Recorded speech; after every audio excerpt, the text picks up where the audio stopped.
بسم الله الرحمن الرحیم. السلام علیکم و رحمت الله و برکاته. بینەران و بیسەران و عزیزان و خۆشەویستانمان، خۆشەویستانی بەرنامەی دوانگەی خەڵک و کەناڵی ئاسمانی پێیان، سەلام و ڕەحمەتی خواتان لێبێ. ئەم کاتە و هەموو کاتێکتان باش. خۆشحاڵم لە ئەڵقەیەکی نوێی بەرنامەی دوانگەی خەڵک بە دیداری ئەوەی عزیز و خۆشەویست شاد دەبمەوە. عزیزان و خۆشەویستان، تەوەری ئەڵقەی ئەم جارەی بەرنامەکەمان پرسیاری ئەواکەین بۆچی خزمەتگوزاری تەندروستی لە کەرتی گشتی حکومیدا فەرامۆش کراوە، واتە بۆ بایەخ ئەدرێ بە کەرتی تایبەت و کەرتی حکومی فەرامۆش کراوە. لە ڕۆژانی ڕابردوو بینیمان بەشێک لە نەخۆشخانەی هیوا وەکو خۆپیشاندانێک ناڕەزایەتیەک هاتنە سەر شەقامەکان و ناڕەزاییان دەربڕی لە بەرامبەر ئەوەی کە خەستەخانەکە بێ خزمەتگوزاریە یاخود ئەیانەوێ ئەو خەستەخانەی بێ بە کەرتی تایبەت. ئەمە وای کردووە کە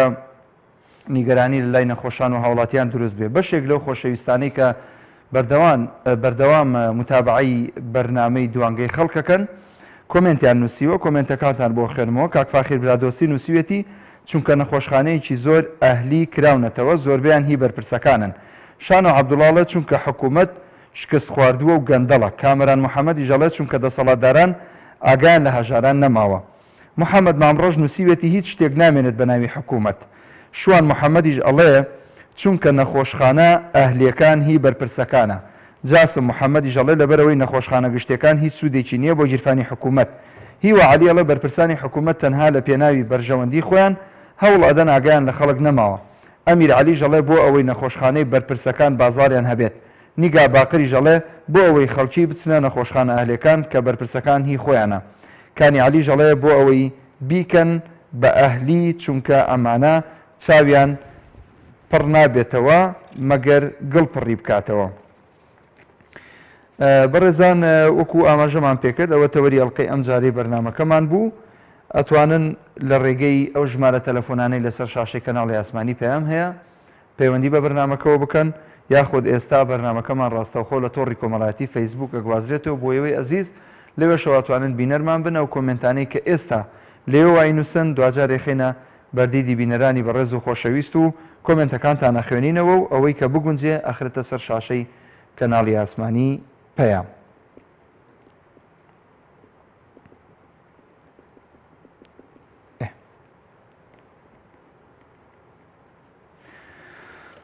خۆشەویستان، لە هەموو وڵاتانی دنیا ئەتوانین ئەوە بڵین کە حکوومەت زۆر بایەخ بە نەخۆشخانە حکوومیەکان ئەدا، واتە ڕووی خۆی سپی ئەکا لە لای خەڵکی. ئەو حکوومەتەی کە نەتوانێت بۆ نمونە بنکەیەکی تەندروستی لە گەڕەکەکەدا بمەزرێنێ، یاخود خەستەخانەیەک بکاتەوە، یاخود بایەخ بدا بە کەرتی تەندروستی حکومی، ئەوە گومانی تیانە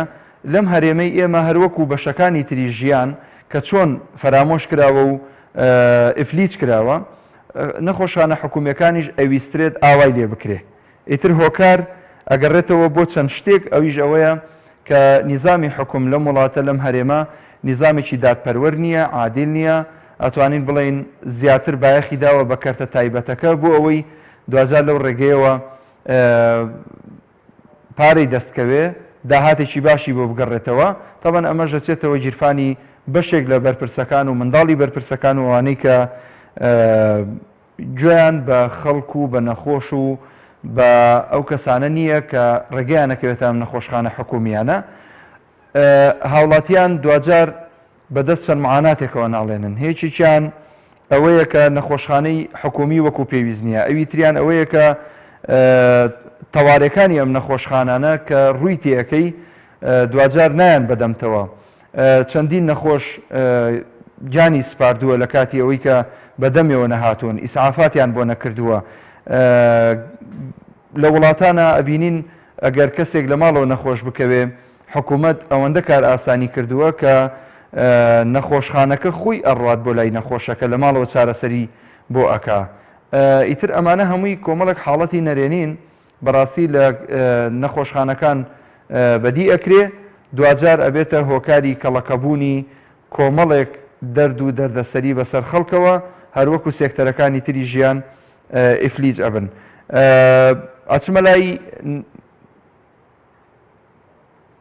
ئەچمە لای پەیوەندیەکەم وەرەگرم. کاک عەبدولخالق لە هەولێر. باشی کاک محمود. باشی جان. سپاس کاک عەبدولخالق. وەڵی کاکە باش مایە؟ وەڵایی ئەمەوێت تۆ پێم بڵێ بزانم باش ماوە یان نەماوە؟ کورە ناوەڵڵاه نەمایە، کورە وەڵی هەموو نەخۆش ئێستا کاک عەبدولخالق پێم بڵێ بزانم بۆچی باش نەماوە؟ وەڵی کاکەم لە کەم قسەی ناکەم تەوەرە چکەم هەیە حەزمی قسەی دەکەم. وەڵا جا لە خزمەتم فەرموو. وەڵی کاکە لەسەر تەوەری و خوێندنی ئەو ساڵە و کلیدیان ئەلکترۆنیە نازانم چییە؟ خوێندن کامل ئەلکترۆنی بووە لە زانکۆی، ئێستا بەو ئاخیرانە هاتینە ئیمتیحانی وەچی ساڵانی ڕابردوو دەکەن، ئاخر بەس زانم لە شوێنی دنیا ئەوە معقولە، یعنی هاتیە جەنابی وەزیر ئەوە هاتیە بڕیارەتی دەردەکا خولی دووەم لەم دەنیتە مانجی 6 هەفتە پاش ئیمتیحانی خولی یەکەم. بەڵێ کەنجین قبول دەکرێت تەواوی ساڵەکەی ئەلکترۆنی بۆ یەک ماوەسانایەتی دەستەکردنەوە شەرعەکە بە ڤیدیۆ داینایە. ئێستاش بەو ئاخیرانە لۆ مناتینە وەڵای ئیمتیحانەکان وەچی خۆی دەکرێت بگرە لە ساڵانی ڕابردوو گرانتریشە یەک خاتری تەڵەبەی نەگیرەیە دنیایەک تەڵەبیان ساقط کردێ. هیوادارم تەوەرەکی لەسەر ئەو بابەتەی بکەن بە جددیەوە قبول ناکرێت دار و بەردیان ساقط کردیان. شتیوان بەخوا بەسەر چاو کاک عەبدولخالق ژیان ئینشاڵڵا. ئەوە لەسەر تەوەرەکان قسەی بکەم وەڵای ئێزاوە حکومەت نییە براوە ئیلەتە. دەست و چاوت خۆش بێ زۆر خۆشحاڵ بووم. بەهەندە قسەی دیکە بکەم هاوسەرا. گیان فەرموو فەرموو. وەڵای براو وەڵای بەڵایە حکومەت نییە نە بەنزین هەیە نە ئاو هەیە کورە بووە ئاو 2 سەعات ڕۆژێ دێ ئاخرەوە دوو بێ یانەوە مۆزەمبیقە. بەڵێ بەڵێ ئەوە هەولێرە دوێکیان مۆزەمبیق هەزاوە هەولێرە هاوی دەویستێمانی دۆ کوبی خوایەوە هەولێر بە حساب باشەکەی وەڵا شکرینەوە. وەڵا جا بە حساب هەولێر باشترە فێڵەن ئیتر نازانین. ئەرە بە قورئان هەولێرە هاوی دەویستێمانی وە کوبی هەرمانان وەرێکی لێ شکر بین بە زدی هەولێر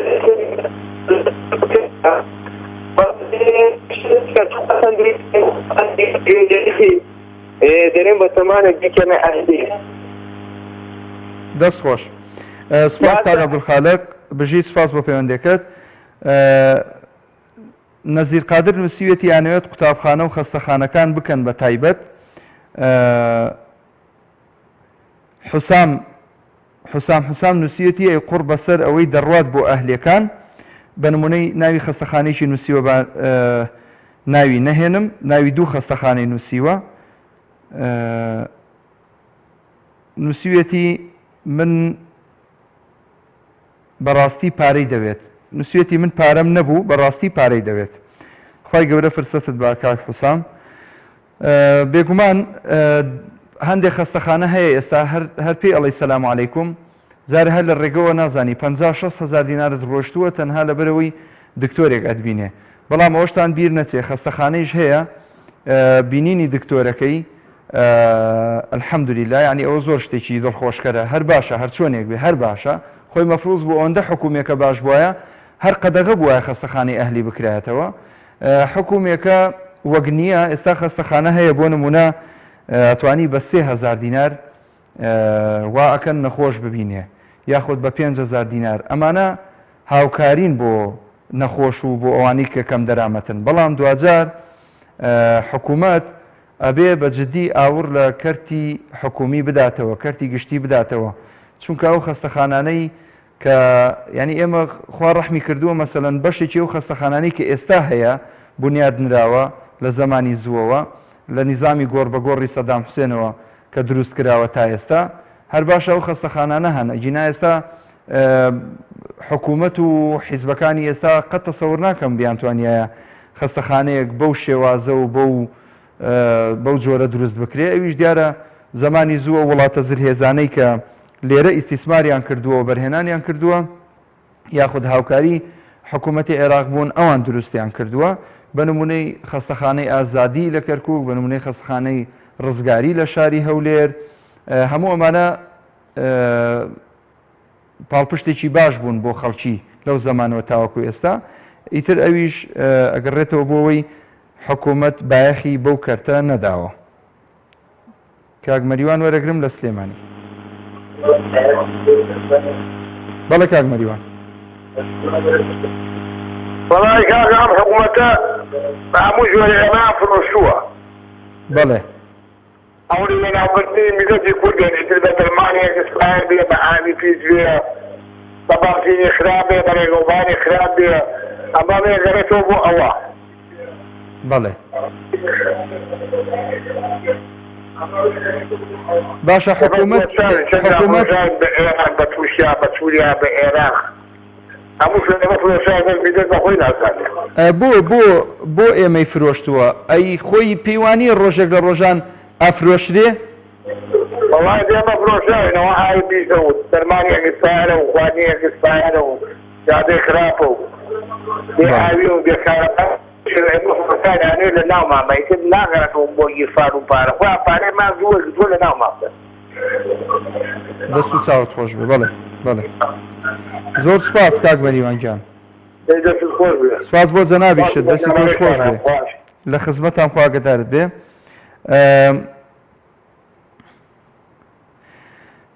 پەری دەریان نووسیوێتی جا چ کەرتێ گرنگی پێدراوە تا گرنگی بە کەرتی تەندروستی بدرێ هەر کەرتێ ئیمتیازی خۆی بۆ سەرف بکرێ هەرگیز دۆخی ئەم هەرێمە بەم عقارە نەدەگەیشت بێگومان کۆمنتێکی جوانە دەستخۆش ئەزیزان زۆر گرنگە بتوانین ئێمە تیشی بخەینە سەر لایەنی نەرێنی کەرتی گشتی لە هەمان کاتە ئەوەشمان بیر نەچێ ینی وەختێک بوو کە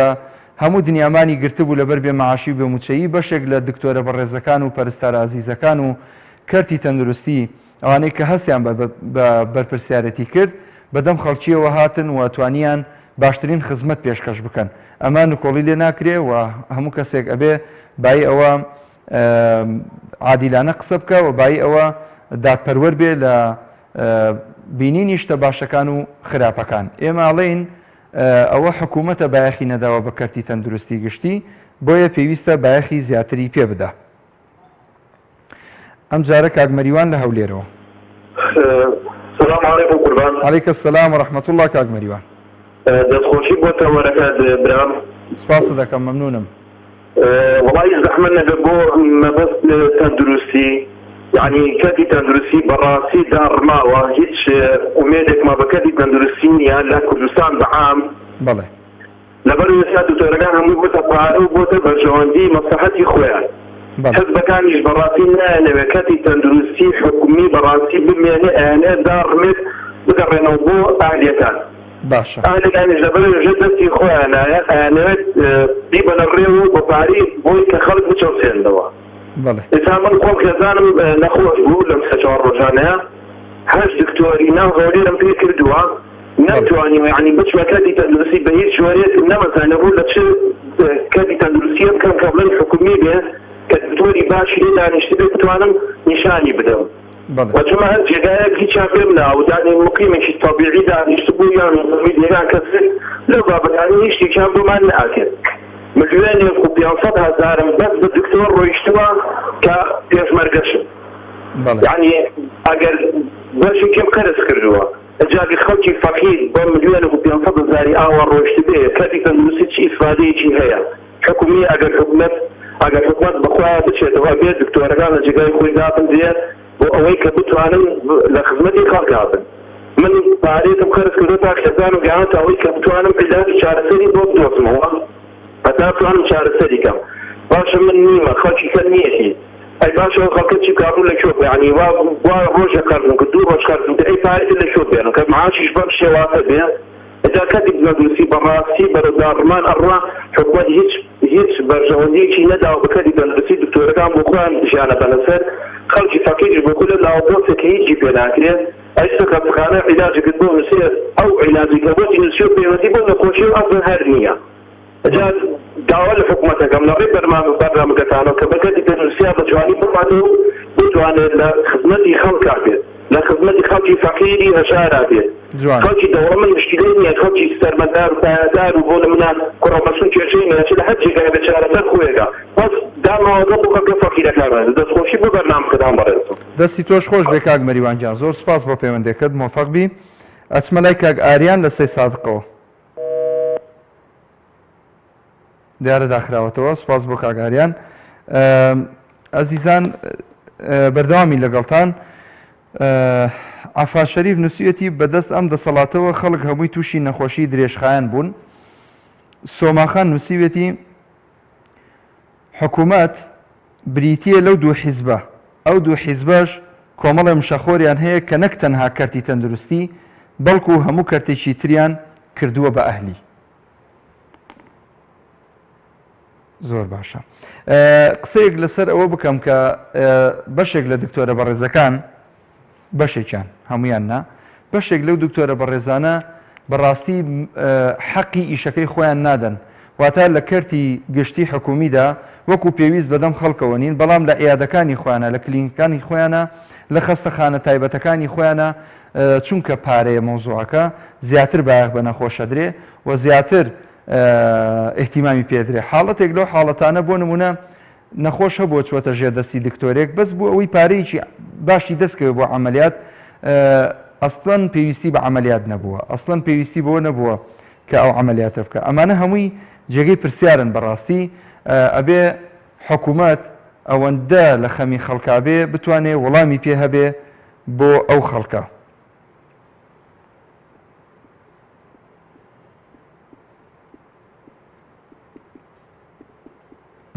بەڕێزان ناوبڕێک وەرەگرم و دوای ئەو ناوبڕە دێمەوە خزمەتان لەگەڵمان بمێننەوە.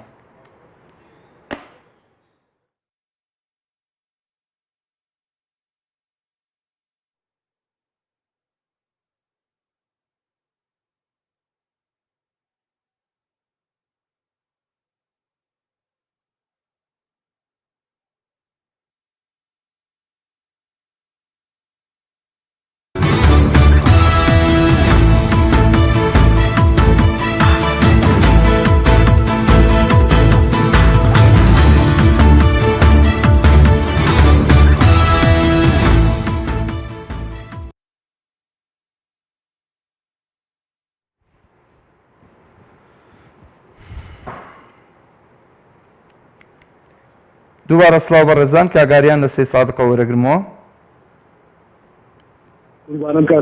هەموو کاتت باش کاگاریان. زۆر سپاس دەستخۆشیتە وەرەگرت دێگەن. سپاس بۆ جەنابیشت، دەستخۆشی بۆ تۆی بەڕێز. بەڕاستی تەوەرێکی جوان هەڵبژاردن، بەڵام من خۆم چەند پێشنیارێکم هەیە لەسەر هەموو تەوەرەکان نەگەم تەوەرە. لە خزمەتتان کاگاریان. بەڕاستی جا ئەمان چی شتێکی باشیان ینی بۆم کۆمەلگا کردووە، چی سوودێکیان بۆم کۆمەلگا هەبوو ئەمان. ئەمانە فیرعەونێکن بوون بەبار بەسەرم خەڵکەوە. بەڵێ. یعنی بەڕاستی تۆ دەسەبەی بۆ هەر شتێک بەرپرسێکی خەفی لە پشتەوە، یعنی ژیان بەم شێوازە لە وڵاتێمە، ینی من بەڕای من لەم ژیان وەساڵ. باش. ینی هیچ شتێکیانە ماوە، نە موچە و موچەیە، نە کارەبا و کارەبایە، نە ئاو هەموویان بەرپرسانە لەبەر بەرژەوەبی مەسلحەتی خۆیان وایان دەگیرنەوە. بەڵێ. یعنی هیچ شتێکیان بۆ خەڵکە نەکردووە. ئەم خەڵکەش بەڕاستی ئەوە بێدەنگ و بێدەنگیان خەڵکە وای لە ئەوان کردووە، ئەوان بوون بۆ فیرعەونە گۆرە بەسەرم خەڵکەوە، ئەوانە بارن بەسەرم کۆمەلگاوە. باش. کاگاریان، دوجار ئێمە بە خۆمان ئەڵێن حکوومەتمان هەیە، ئەم حکوومەتە تا ئێستا پێت وایە یعنی کارێکی باشی کردبێ خەڵکێک دانی خێری پێیا بێنێ جگە لە خەڵکە حزبیە مشەخۆرەکە؟ بەڕاستی قسەکە زۆر جوانە. بەڕاستی ئەوان خەڵکیان، یعنی ئەوان خەڵکیان لەگەڵانی، ئەوان کۆیلیان لەگەڵە. ئێستا هەردێک کۆیلیان بەدواوەیە لەبەر مەسلحەتی خۆیان. خۆی قسەیەکی هیتلەرێن زۆر جوانە، ئەڵێ ئەگەر هەتەوێت تۆ چاوەڕوانی خەڵک چاوەڕوانی دەستی ئەو نە موچێتی بەیان، ئەو نە پارەی تێ بە کەلێت ڕانەکە، ئەوان ئەو نە مەعاشێن بۆ خەڵکە لەبەرەوە ئەم خەڵکە چاوەڕوانی دەستی ئەوان دێت. هیچ شتێکیان نەکردو، چیان کردو بۆم خەڵکە. یعنی وەختی ساڵە ئێمە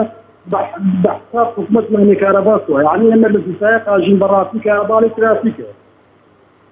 بەڵێ. بێگومان خۆی نەکردووە. ئێمە داوا لە خوای گەورەیەکەین کە ئەمانە دەتوانن خەڵکە بکەنە. کاک ئاریان، خۆی ئێمە کۆمەڵێک گرفتمان هەیە. هیچێک لەو گرفتانە بۆ نمونە ئێستا کەرتی تەندروستیە، گرفتێکی تر کەمی کارەبایە، ئەوی تر کەمی ئاوە، ئەوی تر قیتاو نەکردنی شەقامەکان و خراپی ڕێگەوبانە، گرفتێکی تر هەموو سێکتەرەکان نەخۆشە. ئەگەر ئەوان کارەبای ڕئیسی ئەگەر بیانێ چاکی بە نەتوان چاکی بکەن نایکەن، یان وەریدانە هەمووی شەریکەنی خۆیان. ئەی باشە ئەگەر ئەوان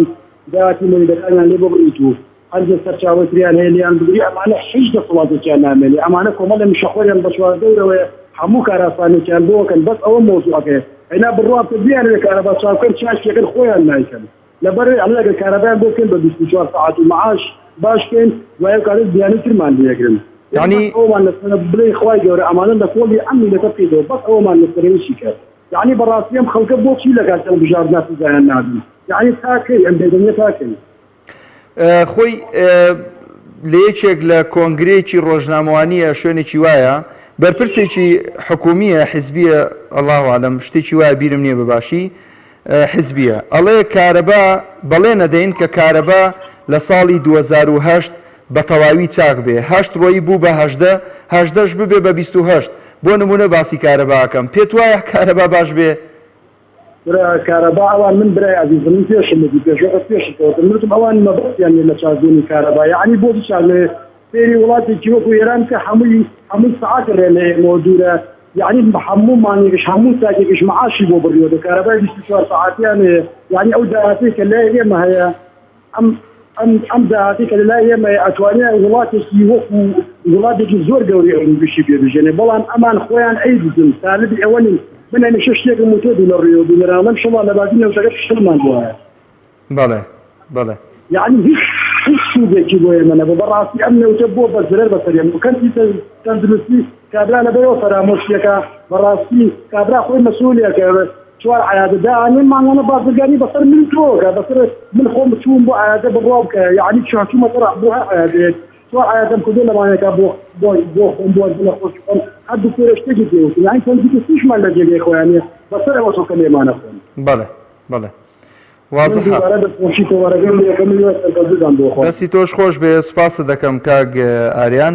هیوا سەرکەوتن بۆ جەنابیش دەخوازم هەمیشە ساغ و سەلامەت بن بێگومان خۆی ئەو سێکتەرانەی کە ئێمە باسمان کرد بە نمونە ئێستا ئاو کارەبا ڕاستە ئێمە بە وشکە ساڵیا تێپەڕین یعنی کۆمەڵک قەیرانی تر هەیە لە هەرێمی کوردستان ئەم قەیرانانە وای کردووە خەڵکی بێئومێد بن لە حکوومەتێک کە ناتوانێت هیچ خزمەت گوزاریەک پێشکەش بکات تەنها بە ناوی حیزبایەتیەوە کاتی نزیکبوونەوەی هەڵبژاردن دێتە سەر تەلەڤیزیۆن و دێتە شەقامەکان و دێتە ناو خەڵک ئەمە بۆ خەڵک بۆ ئەمە قبوڵەکە دوجار خەڵک بەداخەوە ینی ئەوەی کە ئومێدێکی هەبوو ئەچوە سەر سندوقی دەنگدان و دەنگی پێ ئەدانەوە بێجگە ئەو بەشەی کە بۆ نمونە وەک دەستگاکانی ڕاگەاندون و شوێنەکان باسیەکەن کە تەزویر کراوە باشە ئەو بەشێکی تەزویرەیە خۆ بەشێکی دەنگ بەم دەسەڵاتەدا لە هەمان کاتا کەسێک نابینی ڕازی بێ لەم حکوومەت و دەسەڵاتە هەر هەمووی گلەی هەیە ئێ باشە ئەوەی کە گلەی هەیە توازار کێ دەنگی داوە بەم دەسەڵاتە بۆ نمونە وەکو وتمان بەشە تەزویرەکەی لێ دەرکە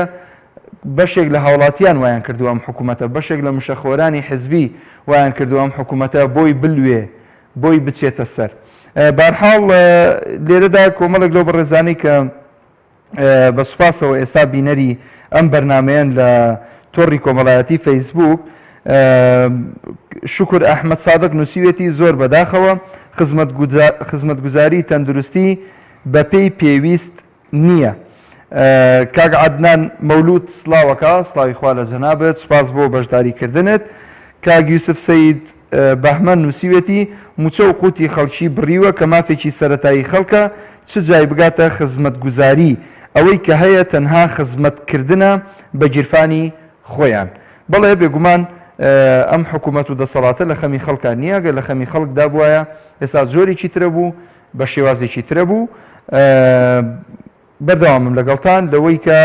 لە ڕێگەی و ژمارە تەلەفۆنانەی کە لەسەر شاشەی پەیام هەیە توانن پەیوەندیمان پێوە بکەن و لە ڕێی تۆڕی کۆمەڵایەتی فەیسبوکەوە توانن بەشدار بن لەگەڵمان بنووسینی کۆمنت و خستنە ڕووی ڕاو سەرنجی خۆتان ئەگەر ناوبڕێک وەربگرم یان پەیوەندیەک وەرەگرم کە حەمەڕەشی لە ژارا وەرەگرم کە حەمەڕەشید کاکە ئەو کاتت باش مامەکە مەحموود هەموو کاتت باش کا حەمەڕەشید جان بەڕێزی ڕێزم بۆ تۆش و ستافەکەشتان و کەناڵ و گەشت بینەران و بیسەران کاکی بەڕێزم نازانین لەکوێ دەست پێ بکەین بەڵێ خزمەتگوزاری چی تەندروستی چی پەروەردەی چی ئەخر بە لە کوێوە قسەی لەسەر بکەین کاکە زۆری هەڵدەگری زۆرمان گوتووە بەڵێ کاکە بە ئاشکا سەرۆکی حکومەت لە پەرلەمان نەیگوت جوابی برادرێکی نەداوە نەیگوت نایەم نظامی کۆمەنەتیت بۆ ئین بکەم ئەمە سەرمایەدار ئەمە سیستەمی سەرمایەداریە نەیگوت هەموو بە تاکە کەتی تایبەت پەرە پێدەدەین کەتی تایبەتی چێە هەمووی بۆ خۆیانن ئێمە بەرچاوی هەمومانەوە بە قەسی وە پڕەکەی هەڵنەیەنا شیش لە شەش وەرەقەیەوە ڕۆی بۆ دە وەرەقە و یازدە وەرەقەی بەڵێ کاکە هەمومان خەڵکەکە چاوی لێیە بەڵام داخەکەم ئەم خەڵکە هیچی نەحەر نوزەی لێوە نایە یخم لە بۆ ئامان لێ دەکەن کاکە خۆ دەسەڵاتەکە مەبارەکی خۆیان بێ پیرۆزی خۆیان بێ خۆ دەزانم بە تەزویرە هەرچی بیکەن ناڵن مەمانان حکم بکەین بەڵام بۆ حکمداری بەو شێوەیە ئەی کوا خاک و نیشتیمان ئەی کوا نازانم ئەمەی کە باسییان دەکرد مادەی 140 ناوچەی دابڕا و شوێنە ناکۆکەکان و ئێستا هەموویان خەڵ کردوتەوە سوپاسیان دەکەین 200 ملیۆن دۆلارمان بە تەلەفۆن بۆ دەنێرن خۆ بەحسیش پارەی دەداینێ ئەمن زۆر تاک لە بەرچاو بە تەمەڵێتمەیە یەکێک لە مەعارەزە سەرسەختەکانی ئێمە بووین ئەگەر قبوڵی تەماحمان کردایە بەعەز پارەی چاچی دەدا ئەو دەمەی تێگەیشتی گۆڕ بە گۆرسی هەچی سەروەتی هەیەی دەیبەخشی بە معارەزەی کە لە یەقەی بووبانەوە بۆ بەو شەرتەی مەعارەزە بووین بەو شەرتەی ئەو شۆڕشەکە ئاوای لێ بێ ئەوە ئەو خەڵکە ماڵوێران بێ ئەی چ جوابی داکی شەیدان دەدەنەوە چ جوابی ئەوەدا ئەوانە دەدەنەوە ئەم هەموو گەنجەی عەدام کە بەدەستی گۆڕ بە گۆڕی ڕابردوو داخەکەم بەخواوە کردەوە نییە دەیکەن باوێ لە برادرانم لەگەم دەستخۆشی لێ دەکەم بۆ جەنابیش دەستخۆشی لە تۆش کاک حەمەڕەشید ئەچمە لای کاک سەرکار لە سلێمانیەوە باشە ڕۆحەکەم باشی کاک سەرکار چاوی منی سپاس دەکەم لە خزمەتتان فەرموو با قوربانە بم بەڵێ ڕۆحەکەم بۆیە کەتە بەندەکان فەرقی کراوە لە کوردستان ئەمی بۆ بە تایبەت ئەمی بۆ بەنی بەندەستەکان بەڵێ بەرەوە کراوە ئەکینا هیچ وەکارێک نییە هەموو شتێک زۆرە بەڵام لەبەرەوەی بەخوا کاداری زیاتر بکەن بۆیە هەرچی کەرتی تەندروستی و پەروەردە و هەموو شتێکان پەختوە ئێستا سێ خوێندن کە هەمیان درە بە خوێندن بە مەسەری ئاهلی لەبەر چی لەبەر خاڵکانی خۆیان بەڵێ باشە کاک سەرکار دوجار حکوومەت لە تووڕەیی و ناڕزایی خەڵک ناترسێ بۆ نمونە خەڵک وەڕز بێ بێتاقەت بێ لەم دەسەڵاتە و دوجار بێتە سەر شەقام و بە جۆرێک لە جۆرەکان وای لێ بکە دووری خاتەوە لە دەسەڵات واللهی ڕۆحەکەم ئێمە خەتای بەرپرسەکانیان نییە خەتای خۆمانە خەتای خۆمانە بۆچی خەتای خۆمانە بۆچی خەتای خۆمانە ئەگەر من بەشێک نەبم لەو سیستەمە ینی ئێستاکەنەوەی لە هاتووە ئێستا خەڵک بەخواتی مەسئولێک بناسێ و لەگەڵ شەریک بێ شەریکی کە یانەوە تا شتێک بۆ بەرپرسیشە بۆ بەرپرسێ بکە کابراتی لە وڵات و نیشتیوانەکەی ناکاتەوە بەسگی لەوە کاتە چۆن شتێک پارە تۆ دەقازان کە وازانێت ئەمە هەموو شتێکە وازەحە دەست و چاوت خۆش بێ کاک سەرکار زۆر بڵێم گیان لێرەوە پامیشمەیە بۆ خەڵکی کوردستان بەڵێ هەتا وەکو خەڵکی دەست لەم گەندەڵی و دزی و فەسادا هەڵ نەگرێ یەک سیاسی نابینم باش ببێ پێش ئابێ خەڵکەکە دەست لە دزی لە گەندەڵی لە فەسادی هەڵگرێ ئەم دەبەرپرسەکانە بینم بەباشی ئێستا سێریکە هەموو کەسێک بەسگی لەوە کاتە چۆن پارێکی کەم قازان بکە بیری ئەوەی نییە برادەرەکەی یعنی بۆی شتە ناشرینەکانمانە خوارەخوا خواردێکی گەین بە برادەرە بە دۆستێ لە بەرامبەر شتە قازان دیکەمە بیر ناگەنەوە تووشی نەخۆشیەکە بێت تووشی سێری سەرەتان کە سێری ئەم نەخۆشیانە چەند زۆر بە لە کوردستان یعنی لە ئەمریکا زیاترە لە کوردستان کوردستان پێش بوونەکەسە بەقەول لادەیەکی ئەمریکا خەڵکیایە بەڵێ بەڵێ هیوادارم خەڵک بیر بکاتەوە پێش مەسئولەکان خەڵک واز بێنێ خەڵک ئێتر بۆ چەند دینارێک چەند کاغەزێک یەکتری نەفرۆشین یعنی من تۆ نەفرۆشنە بەرامبەر چەند کاغەزێک شتێکی پیس پێ بەمێش یان گەندەڵیە فەسادیە یان لەبەرێ مەسئولێک لێم ڕازی بێ خراپ و بەرامبەر بە خەڵکەکەم بکەم دەست و چاوت خۆش بێ کاک سەرکار پەیامەکەت گەی زۆر سپاس کاک هەژار وەرەگرم لە قەرەداخەوە ئەم کاتە باش هەموو کاتت باش کاک هەژار بەڕێز سپاس خزمەتە بۆ پرسیارەکەت بەڕێزم سەرکی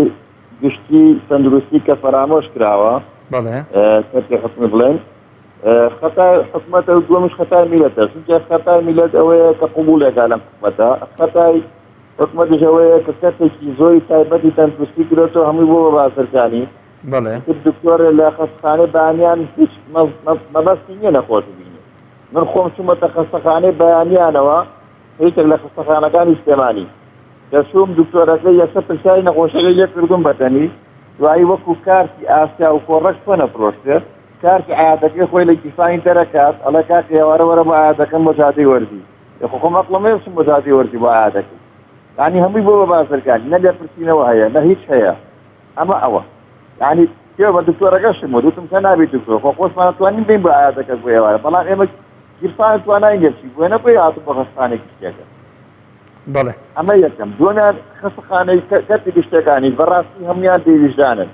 ویژدانیان نەماوە یعنی تۆ سیر کە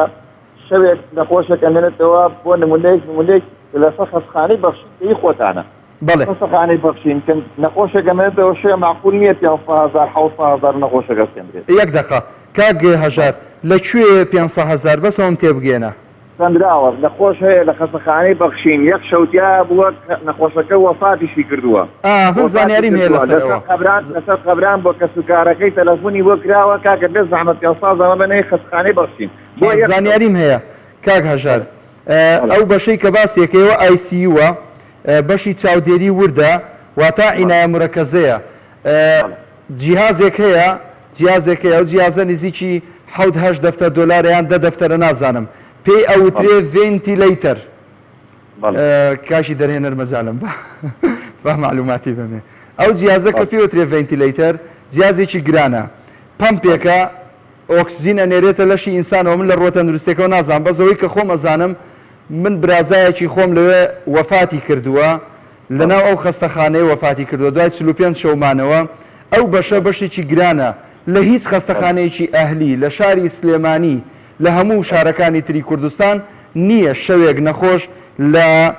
والله عالم 750-800,000 دینار کەمتر لەوە مطمئین و دڵنیابە خەستەخانەی بەخشین 500,000 دینار وەرەگرێ بۆ شەوێک بۆ نەخۆشی ICU کە بەشێکی زۆر چاودێری وردە لە هیچ لە کەرتی حکومیان نییە بۆ زانیار من برازاکەی خۆم کە تووشی حادیسە بوو بردم بۆ نەخۆشخانەی بەخشین لەبەرەوەی کەرتی حکومی وەری نەگرت لەبەرەوەی بەشی ICU نەبوو لە کەرتی حکومی بۆیە مەجبور بووم بیبم بۆ ئەوێ کەسێکیش دەستکورد بێ نەدار بێ بێوەزع بێ بزانن کە فعلەن محتاجە ئەو 500,000ی بۆ داشتێنە نەهێن نەخوارەوە کەمتریشی لێوەرەگرن بەو مەرجەی جێگە هەبێت چونکە چەند بێدێکی تایبەت هەیە لەوێ 3 یان 4 بێدە والله عالم لەوە زیاتری تیان نییە ئەوە بە نیسبەت ئەو بەشەوە کە من لە نزیکەوە ئاگداری ئەو بەشم بەڵام ڕاستە قسەکەی تۆ تەواوە بەڵام کاکە کەس هەیە 500,000ەکەی پێ هەڵناسوورە کەس هەیە کەمتریشی پێ هەڵناسوورە ئەم خوشوکە بەسەر ئەم وڵاتە وا کاول بووە هەیە 500,000ەکەشی پێ هەڵناسوورە ڕاستە دوجار بێگومان قسەکەی تۆش تەواوە خەڵک هەیە ئەوەی بۆ هەڵناسوورڕێ ئەو کەسێکی کە بۆ نمونە گیانی سپاردووە وەفاتی کردووی شەڵا خوا لەی خۆش بێ بە بەهەشتی بەری شاد بێ یا ڕەبی ئەمەش ئیتر نەفسە و خوای گەورە فەرمێ إن الله عنده علم الساعة وينزل الغيث ويعلم ما في الأرحام وما تدري نفس ماذا تكسب غدا وما تدري نفس بأي أرض تموت إن الله عليم خبير قوربانتم کاکە ژار سپاس بۆ پەیوەندێکت خوا ئاگادارت بێ کاگەیاد وەرەگرم لە شاری هەولێرەوە ببوورە کاگەیاد دەمێکە لەسەر هێڵی لە خزمەتم کاگەیاد گیان زۆر سپاس وەڵام من دەربارەی تەوەری بەرنامەکەتان بۆچی خزمەت گوزاری تەندروستی لە کەرتی گشتیە خۆ هەر خزمەت گوزاری تەندروستی نییە کاکە گیان چ شتێک لە وڵاتە لە شوێنی خۆی ماوە شتێک هەیە لەم وڵاتە گەندەڵی و دزی و سەرتاپای گیانی ئەم ملەتەی گرتوتەوە ئەم ملەتە تێیدا یعنی خەریکە بخنچێ شتێک هەیە لەم وڵاتە لە شوێنی خۆی بێ خۆ هەمومان دەزانێت بەڵام کاک محەممەد لێرە شتێک هەیە لێرە ئێستا سەرکردێتی ئۆپۆزیسیۆن وەکو بەڕێز مامۆس عەلیباتی سەردانی یەک لە وڵاتەکانی ئەوروپای کردووە لە بەریتانیا من متابعەم کردووە حەق وایە ئەو لێنانە لە باتی ئەم کۆڕ و کۆبوونەوانەی بەلایەنگرانی کۆمەڵی ئیسلامی لێنانە دەیکات لێنان لەگەل سیاسەکان سنیاتەرەکان کۆ بێتەوە پێیان بڵێ لە کوردستان چی دەگوزارێت پێیان بڵێ وڵات داڕماوە لێبڕینی موسە هەیە کە لە ئەنحای عالەما لە هیچ دەوڵەتێکی دنیاە کام دەوڵەت لە وڵاتەکان واکەوتوترین وڵاتە نییە جگە لە هەرێمی کوردستان پێیان بڵێت کاکە ئەمانە سەرکردەکانیان دزا پێیان بڵێ ئەمانە کاکە قوتی خەڵکیان خواردووە پێیان بڵێ ئەمانە دەستیان ناوەتە بیناقاقای خەڵکی نەوت ئەم وڵاتە تەخشان و پەخشان دەکەن کوڕەکانی خۆیان خەریکی ڕابواردن لە وڵاتانی ئەوروپا و مناڵی فەقیری ژنان نێت بخوا حق وایە سەرکردانەوە پۆزیسیۆن ئەم کارە بکەن نەک خەریکی کۆڕ و کۆبنەوە بن بەڕای من بۆی حکومەتی هەرێمی کوردستان و دەسەڵاتدارانی هەرێمی کوردستان ئەوە بێم نەکن لە خەڵکی هەرێمی کوردستان کەس نییە عیب و ئاریان دەربکات حق وایە ئەمانە عیب و ئاریان دەربکرێت و ئەمانە بڵاو بینەمەیەکیان لێ بکرێت بڵێ کە لە ئەنحای عالەمە ئەمانەی بە خەڵکی هەرێمی کوردستان ئەم سەرکردانە پێیان دەکەن لە هیچ وڵاتێکی دواکەوتووی دنیادا نییە ئیجازە مەدەی تەداخلێک بکەم مامۆستاعلیبافێت کە ڕۆڵی تایبەتی هەیە لەسەر ئەزموونی هەرێمی کوردستان دەبوو لە ئێستادا ڕۆڵ بجێرێت خەڵکی هەرێمی کوردستان نان نییە بخوا چۆتەوە ئەوروپا 20 ڕۆژ 25 ڕۆژ لە ئەوروپایە حق وایە ئەمڕۆ نەبجێرێت من تەنانەت ئەوەندەمە دەستان خۆش بە سپاس دەکەم سپاس بۆ تۆش خوا لەگەڵ من گومانم نییە لەوەی کە مامۆستا عەلی باپیر دیدار و کۆبوونەوە و چاوپێکەوتنی لەگەڵ بەرپرسانی حکومی و وڵاتە کردەوە بەڵام لەوە دڵنیابن یعنی ئێوە پێتان وایە مەسەلەن ئەمریکا و بەریتانیا و وڵاتە زلهێزانە نازانن لە کوردستان چیە گوزەرێ دەیان ڕاوێژکار و مستەشار و خەڵکیان هەیە لێرە لەگەڵ ئەم حکوومەتە قۆڵیان بە قۆڵی یەکەوەیە یعنی نازانن ئەم حکوومەتە خەریکی چییە و چۆن نەعەدالەتی بەرامبەر خەڵکەکە و زوڵمی لێەکە یعنی پێتان وایە دەیان بەرپرسی ئەو وڵاتە زلهێزانە کە لەم وڵاتانن پێتان وایە مەسەلەن فری و نەدرابن یاخود نەخەڵەتێنرابن یاخود نەکڕابن یاخود بە شێوەک لە شێوەکان ینی هەندێک حەقایق هەیە لیان نەشارد بێتنەوە ئەمانە هەمووی هەیە کاگ ئەیادجان دڵنیا بە لەوەی کە ئەم پەیامی کە جەنابەت باست کرد دڵنیا بە لەوەی کە گەیشتووە بەڵام ئەوان خۆیان زۆر لە من و لە تۆ و لە خودی مامۆستا عەلی باپیر و لە هەموو کەسانی تریش کە حکوومەتیان پێ ناعادیلە زۆر باشتر ئەزانن کە حکوومەت خەریکی چییە بگرە بەشێکی بەرنامەی ئەو وڵاتە زلهێزانەیە لە وڵاتە تەنفیزەکرێ بە نمونەی یەک خاڵ پێتەڵێم وڵات هەیە ئێستا دەستگای ئیستیخباراتی هەیە لە ناو هەرێمی کوردستانە خەریکی بەلاڕێیابردنی خەڵکە و دوور لە ڕووی حازری و پەرژینێکی قایم بێ لە ڕووی جەنابتان و لە ڕووی تەواوی بینەران و بیسەران خەریکی بێ ئەخلاقکردنی خەڵک و کۆمەڵگەی کوردەواریە خەڵک هەیە بە پارە بە هێز بە قووەت بە هەموو شێوەیە خەریکە ئەزیزەکەم بۆ ئەم هەموو حاڵەتی کوشتن و حاڵەتی خۆی ئەدامکردن و حاڵەتی براکوشتن و باوکوشتن و سەر هەڵگرتن و کوڕ لە باوکی هەڵگەڕاوەتەوە و باوک لە ئەولاد و ماڵ و مناڵ هەڵگەڕاوەتەوە و کۆمەڵک حاڵەتی تر بۆ پێتان وایە کە ئەمە لە خۆڕایی ڕوئەدا ئەگەر ئەمە دەستێک نەبێ لە هەرێمی کوردستان چێم لەگەڵا باوکی محەممەد ڕانیا فەرموو باوکی محەممەد کاک محمود جانەوە کاتت باش کاتت باش باوکی محەممەد سپاس لە بۆ جەناب وەڵی دەمەکە ڕاوەستان تۆ زەکاتم بدەیە پێم کۆمنتێک لەسەر بابەتەکەی و کۆمنتێکی لەسەر ئەو قسەی جەنابت بکەم بەڕاستی بابەتەکە گەرمتر کرد جەنابت محمود جنە سەبارەت بە کەرتی تەندروستی براکەمەوە بە قەسد ئەو شتە بەسێتم ئەو شتانە لە نەزانیە نە لە کەم و کوڕیە یعنی بە ئەنقەس کەرتی حکومی لە هەموو بابەتەکانی خزمەتگوزاری ئیسیک دەکرێتن لۆ لەبەروەی کە خەڵک ڕوو لە کەرتە تایبەتەکانی وام بکاتن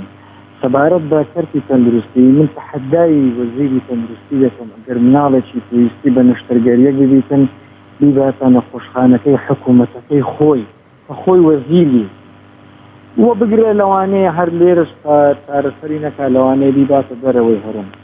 داکەم ئەوە ئیشارە بە شتێکە ئەوانە بازرگانی و کەسابەتی پارە بە و بەناو حکوومەتی کوردی کۆ دەکەنەوە ئەوانە چاویان لە وڵاتە نییە ئەوانە خزمەتی حکوومەتی کوردی ناکەن نە لە ئێستا نە لە ئایندەدا لەوەی ئەو ملەتە لە سایە حکوومەتە کوردیەوە بەحەسێتەوە زۆربەی زۆری شارەکان و شەقامەکان هەیە ئەوانەی کە لەسەردەمی حزبی بەعسی گۆڕ بە گۆڕکرایە ئێستا خراپتر بووە نەک بەرەو باشتر چبیتن خامێ ئێستا لەسەردەمی حکوومەتە کوردی دەکرێت پاش یەک بارانی ئەوە دەبی بە بەلەم پێدا بڕۆی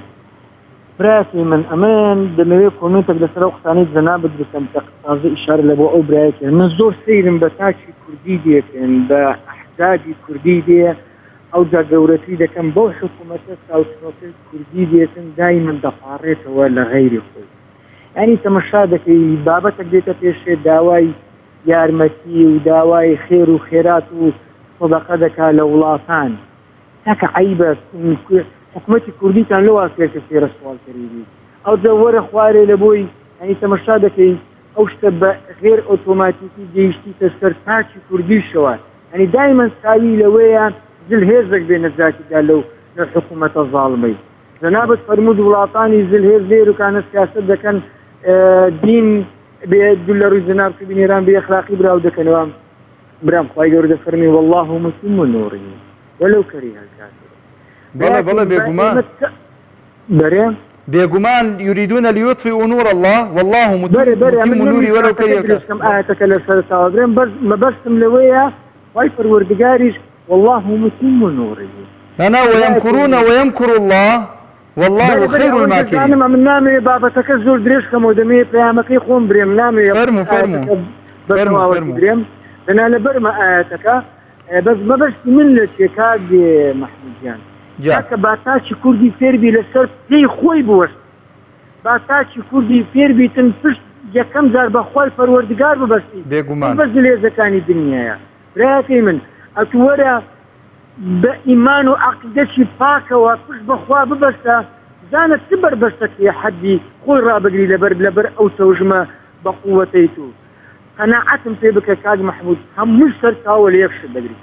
هەر ئینسانێک کە لە خوا ترسا هیچتە خۆی لەبەر ڕاناگری و هەموو شتێک لێ دەترسێت بەڵام هەر ئینسانێک کە لە خوا نەترسا بڕوا بکە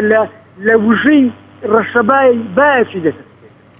کێشەیمە مشکلەیمە لە زۆر بابەتانەوە کێشەکەمان عەقیدە و ئیمانیە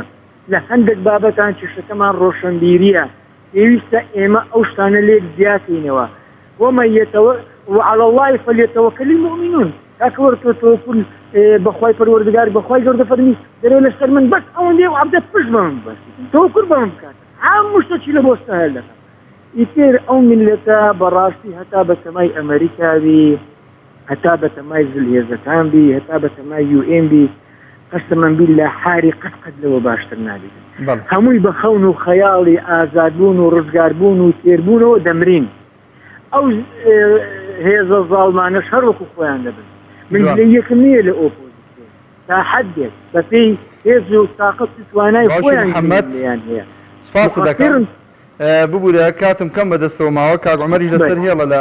هەڵەبجەوە مەمنونم بۆیە هیچ فۆنەکەشم لە گوێم دەرێنا بۆی باش گوێر لێ بگرم لێت حاڵی بم سپاس پەیامەکەت گەیشت دەست و چاوت خۆش بێ تۆزێک سەوتت زەعیف بوو لە لای من نازانم هۆکارەکەی چی بوو سەوتت کەس بوو بەڵام ئەوەندەی تێگەیشتم قسەکانە زۆر جوان بوون ئینسان پشت نەکا لە خوای گەورە بەڵکو ڕوو بکا لەخوا یەکەم کەس خوا بکە بە پشتیوان و سەنەدی خۆی دوجار بەهێز و قووەت و بازووی خۆی بتوانێت مافی خۆی وەربگرێتەوە کاک عومەر کۆتا پەیوەندی لە هەڵەبجە وەرەگرم لە خزمەتام کاک عومەر عەلەیکە سەلام کاک عومەر جان باشی قوربان سپاس دەکەم ئێوە باشن کە سوکارە وڵای باشن لە خزمەتتان گیان واز بە خزمەت گوزاری ئەمانە بێنە بەڵێمان هەرێمی کوردستان و عێراق بۆ ناوازە بەرامبەر ئەم تورکیا تۆ پێم بڵێ چی بێ چی لە ژێر سەریەتی چیان لە نایەتی ئەو هەموو دارە بڕە دارێک لە خوڵماڵ بڕاوە لە مزگەوتەکە خەڵک و کابرا بێنە دادگا 3 ساڵ حکمیدن ئێوە ملێنەها دارە بڕۆ و داوی دارستانە سوودێن و دادگان بارەکەن دەزانێت یەک هەڵوێستیانێ مەسەلە چییە؟ بڕینەوەی دار وایە بەڵێ بەڵێ ئەمە دارەکەی خوڵماڵی بینی ڕێگەی گرتو لە حەوشەکە بەڵێ بەڵێ بەدا ئەو دارەیان بڕیۆ داتێ و ڕێگەی گرتو لە حەوشەکە خەڵوو کابرازن بە دادگا هەموو دارە لە کوردستان لە تورکیای برۆتە بۆ نسکەندا وەک کاک عومەر وەک ئەوەی کوردستان یەک نوقسانی تری تیان نەبێت تەنها ئەوە نەبێ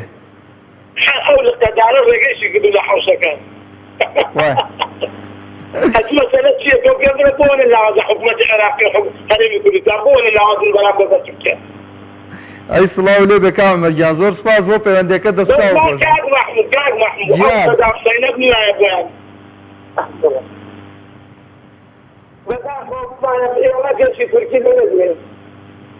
بەڵێ بەڵێ کاک عومەر نازانم سەوتەکەت بۆ دوورکەوتەوە ئادەی وڵا کارەبا بڕا کارەبایەوە بڕا کارەبا بڕا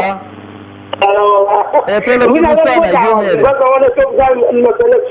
لە کوردستانە گوێ مێرێ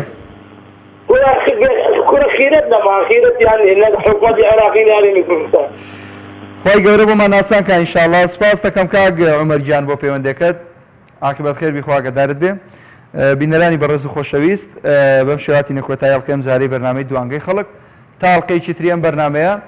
لە دوای خێر بێ بەشمان مەکەن بەخوای گەورە مهرەبانتان ئەسپێرم. ئەسەلامو عەلەیکوم وەڕەحمەتوڵڵاهی وبەرەکاتوه.